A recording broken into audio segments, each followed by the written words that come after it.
Hello, my name is Anaya Fisher, and today I am going to be interviewing Miss Simpson. How are you doing today? Lovely. It's paradise today. We already had a fire drill. It's going great. When did you start teaching, and why did you start teaching at Crawford Middle School? Wow, okay, so I've been at Crawford, I think this is my 4th year. I moved to Lexington with my husband, who was then the offensive coordinator at Henry Clay for their football team. So we moved to Lexington. I wanted a job closer to home, and this is the school closest. So I interviewed and got the job. This is actually my 10th year teaching though, so. Well, there are some amazing staff and students here at Crawford. That is very true. I really enjoy working here. What do you think about K-Prep coming up? Well, I'm a little nervous about it being on the computers, but we went through the test nav stuff today and everyone seemed okay with it, clicking the right buttons and finding the calculators and stuff like that. So I think it'll be okay.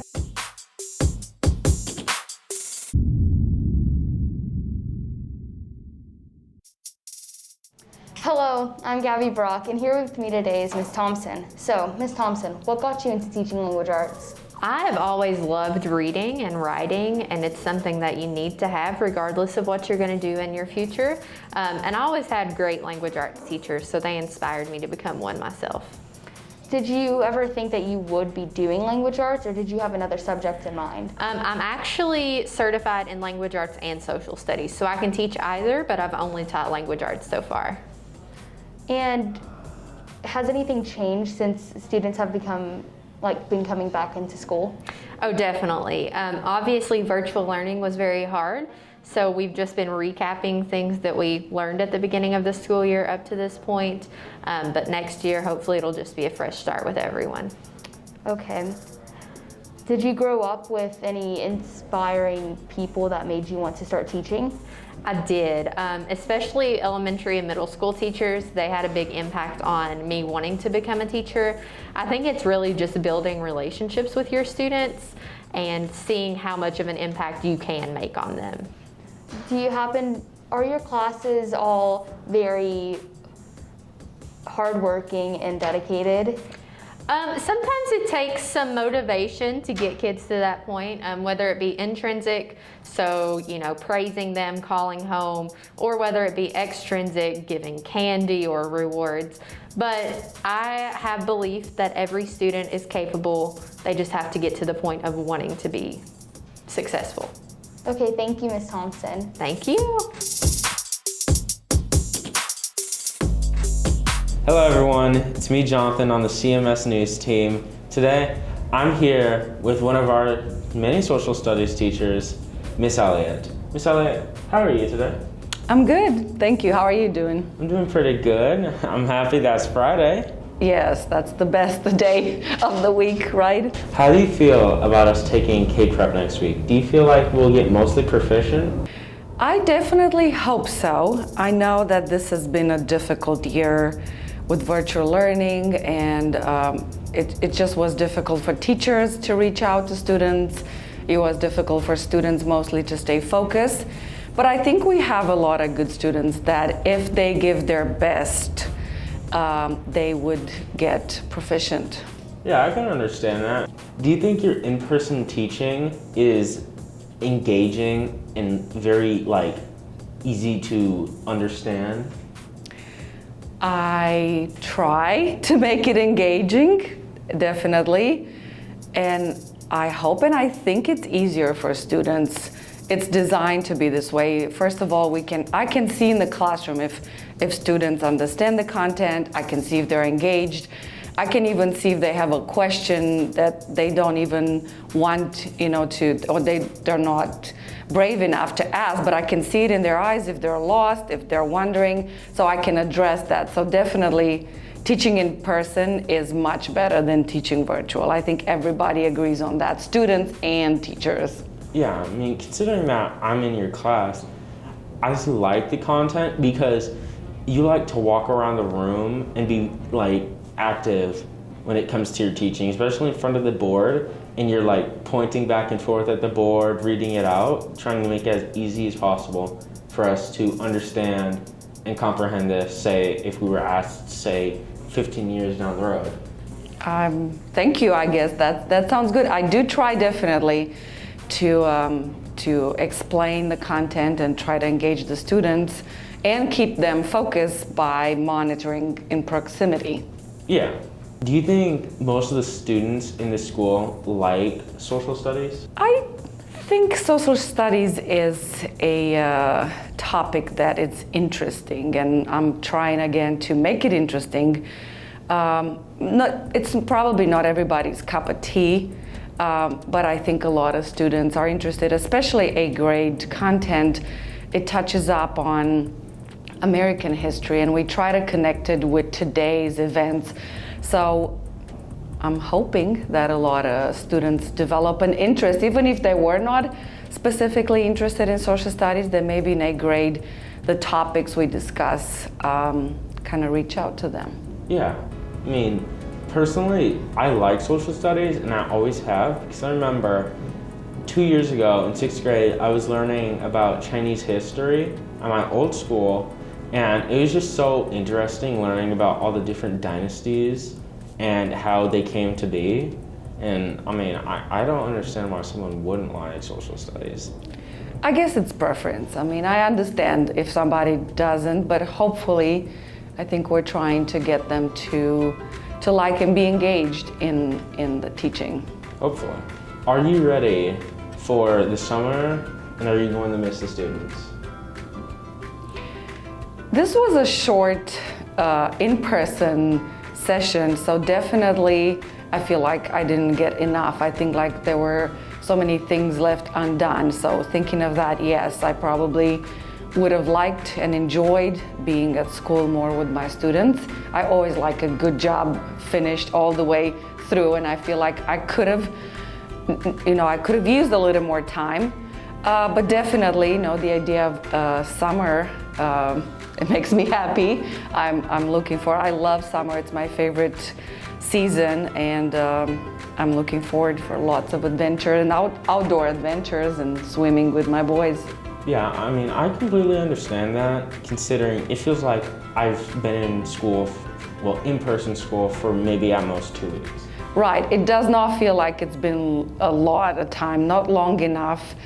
And you went super fast, faster than any, previous virtual semester or quarter, for sure. Yeah.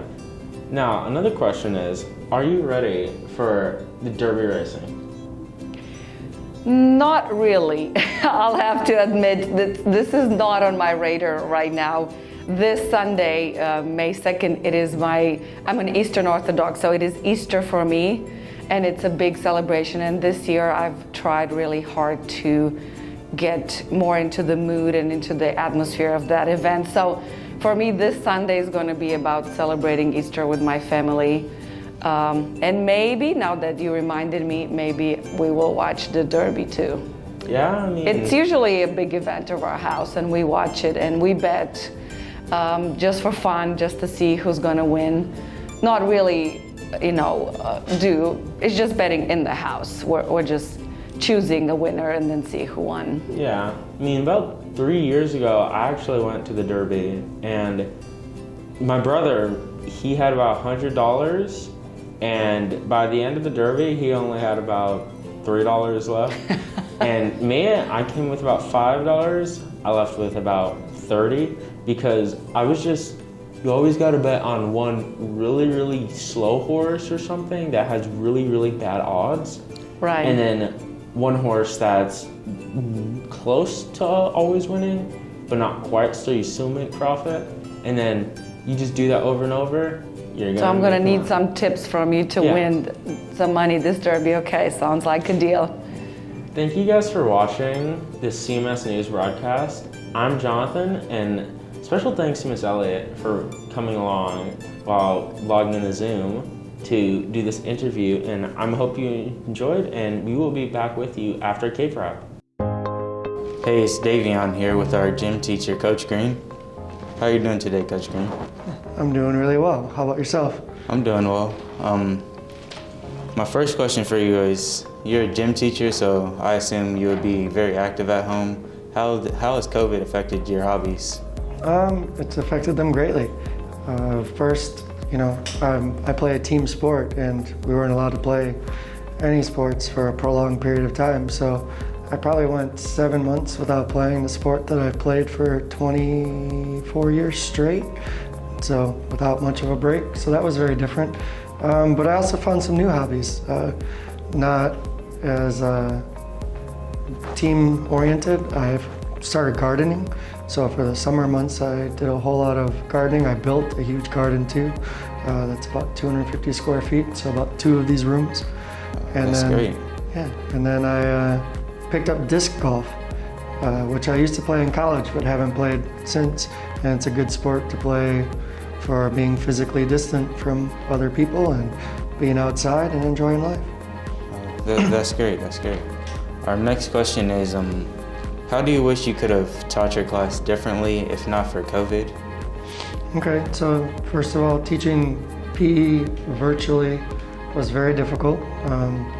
So we, being a social science teacher as well, I added the history of sports and a couple of things just to make it a little bit more fun. And what I would have done different is, if we were in person, we would have definitely had a lot more fitness, sports, yoga, relaxation, instead of assessments and history type items. Yeah. And finally, you teach gym, so I imagine it would be hard to implement technology into your class. How could you do that? Okay, so this year I started a new thing. I've been super anti-cell phones, and you're in my class right now, and I started just a couple weeks ago letting people use their cell phone, downloading like Google Fit or Strava, which is another great app for tracking how many steps or miles you get, and letting them use that just to see where they're at for steps, because it's important to get a minimum of 10,000 steps a day.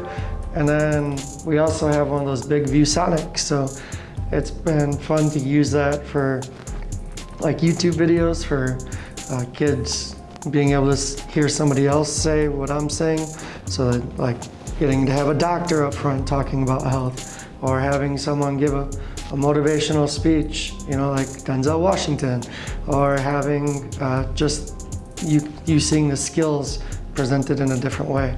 So those are the ways that I currently incorporate technology, but I'm always looking for new ones. So if, you, Mr. McGuire, Mr. Harris, come up with anything, let me know. For sure, got you. That's all the time we have for today. Thank you for your time, Mr. Green, and hope you enjoy the rest of the news. Bye. Have a good day, everybody. Hello, Mr. Toma. How are you doing today? I am doing pretty well. How are you? I'm doing good too. Good. So, let's talk. All right. Can you tell me a little bit about what made you want to teach orchestra?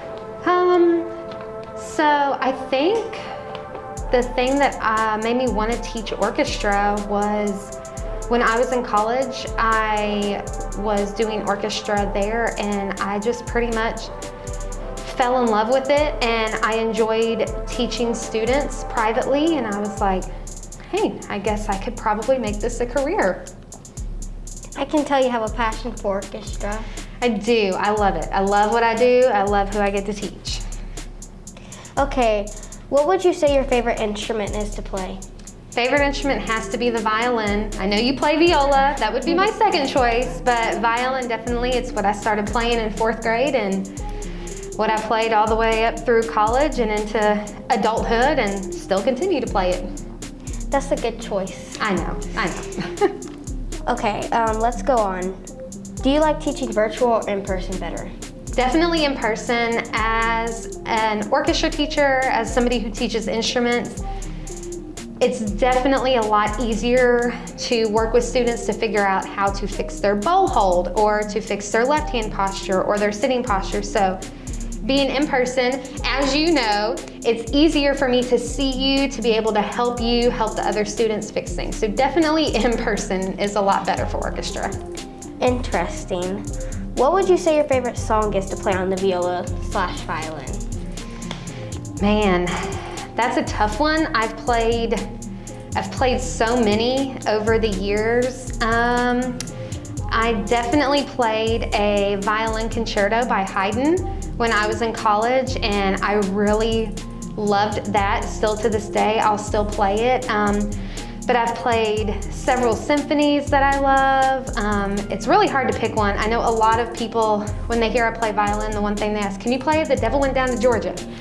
And I'm like, maybe a few different spots in it, but other than that, no. But I would definitely probably say the Haydn Violin Concerto.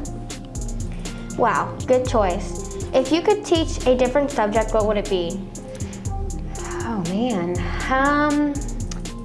If I could pick a different subject to teach, it would probably be some kind of social studies. I love history. I've always loved history. My dad grew up teaching me all about like different types of like US history and stuff like that. So probably some kind of social studies or history class. Awesome. Thank you so much for letting me, for answering these questions. Not a problem. I enjoyed it.